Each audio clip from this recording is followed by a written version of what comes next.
The Town Musicians of Bremen. Hello, this is Natasha, and Prince Bertie the Frog has asked me to tell you a tale about 4 animals who ran away to form a band and play music. They were so successful that the Brothers Grimm wrote a story about them. Their band was called the Town Musicians of Bremen. A certain man had a donkey, which had carried the corn sacks to the mill loyally for many a long year. But his strength was going, and he was growing more and more unfit for work. Then his master began to wonder if it was worth his while keeping this old donkey much longer. The donkey, seeing that no good wind was blowing, ran away and set out on the road to Bremen. "There," he thought, "I can surely be town musician." When he had walked some distance, he found a dog lying on the road, gasping like one who had run till he was tired. "What are you gasping so for, you big fellow?" asked the donkey. "Ah," replied the dog, "as I am old and daily grow weaker and can no longer hunt, my master wanted to kill me, so I ran away. But now how am I to earn my bread?" "I'll tell you what," said the donkey. "I am going to Bremen, and shall be a town musician there. Go with me, and work also as a musician. I will play the lute, and you shall beat the kettle drum." The dog agreed, and on they went. Before long they came to a cat, sitting on the path with a face like 3 rainy days. "Now then, old Fluff and Claws, what's gone all wrong with you?" asked the donkey. "Who can be merry when his neck is in danger?" answered the cat. "Because I am now getting old and my teeth are worn to stumps, and I prefer to sit by the fire and spin rather than hunt about after mice. My mistress wanted to drown me, so I ran away. But now good advice is scarce. Where am I to go?" "Go with us to Bremen. You understand night music. You can be a town musician." The cat thought well of it and went with them. After this, the 3 runaways came to a farmyard, where the cockerel was sitting upon the gate, cock-a-doodle-doing with all his might. "Your cock-a-doodle-doing goes through and through my skull," said the donkey. "What is the matter?" "Guests are coming for Sunday, and the housewife has no pity," said the cockerel, "and has told the cook that she intends to eat me in the soup tomorrow, and this evening I am to have my head cut off. Now I'm a cockle-doodle-doing at full pitch while I can."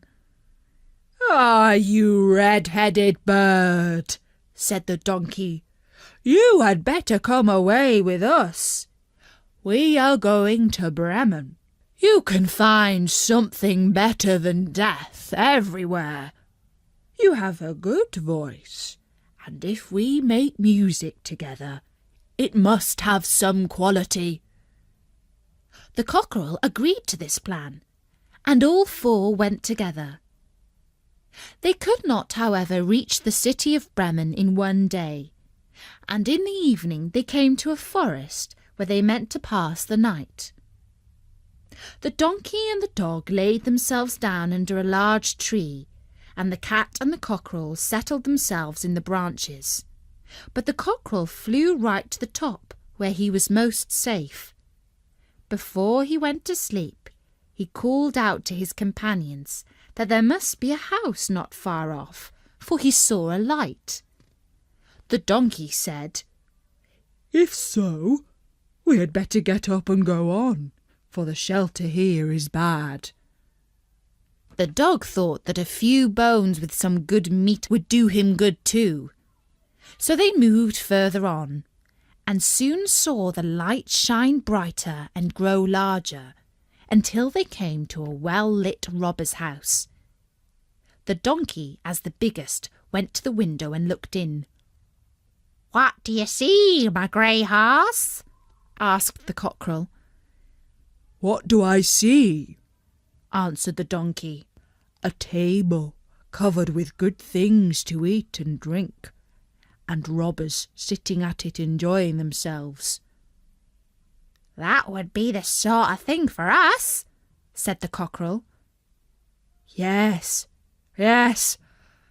Oh, how I wish we were there," said the donkey. Then the animals put their heads together and schemed how best to win an invitation to come inside and join the robbers at the table. Come, my friends," said the donkey. "we are musicians, so let us sing for our supper." So they began to perform their music together. The donkey brayed, the dog barked, the cat mewed, and the cockerel cock-a-doodle-dooed. Then they burst through the window into the room so that the glass clattered. At this horrible din, the robbers sprang up, thinking no otherwise than that a ghost had come in, and they all fled in a great fright out into the forest. The 4 companions now sat down at the table, well content with what was left, and ate as if they were going to fast for a month. As soon as the 4 musicians had done, they put out the light, and each found a sleeping place according to his nature and to what suited him best. The donkey laid himself down upon some straw in the yard, the dog behind the door, the cat upon the hearth near the warm ashes, and the cockerel perched himself upon a beam on the roof, and being tired from their long walk, they soon went to sleep. When it was past midnight, and the robbers saw from afar that the light was no longer burning in their house, and all appeared quiet, the captain said, "We ought not to let ourselves be frightened out of our wits," and ordered one of them to go and examine the house.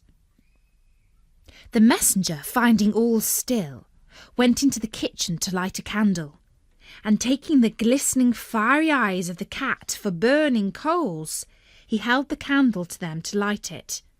But the cat did not understand what he meant to do, and flew in his face, spitting and scratching. He was dreadfully frightened, and ran back to the door, but the dog, who lay there, sprang up and bit his leg. And as he ran across the yard by the straw heap, the donkey gave him a smart kick with its hind foot. The cockerel, too, which had been awakened by the noise, and had become lively, cried down from the beam, "Cock-a-doodle-doo!" Then the robber ran back as fast as he could to his captain and said, "Oh, there is a horrible witch sitting in the house, who spat on me and scratched my face with her long claws. And by the door stands a man with a knife, who stabbed me in the leg. And in the yard there lies a black monster, who beat me with a wooden club. And above, upon the roof, sits the judge, who called out, 'Bring the rogue here to me.' So I got away as well as I could." After this, the robbers did not trust themselves in the house again. But it suited the 4 musicians of Bremen so well that they did not care to leave it any more. And that's the story of the Town Musicians of Bremen by the Brothers Grimm. Bertie says that the Town Musicians of Bremen are one of the coolest bands ever. I'll be back with another story soon. In the meantime, don't forget there are loads of free stories you can download from storynori.com. Until next time, from me, Natasha, bye-bye!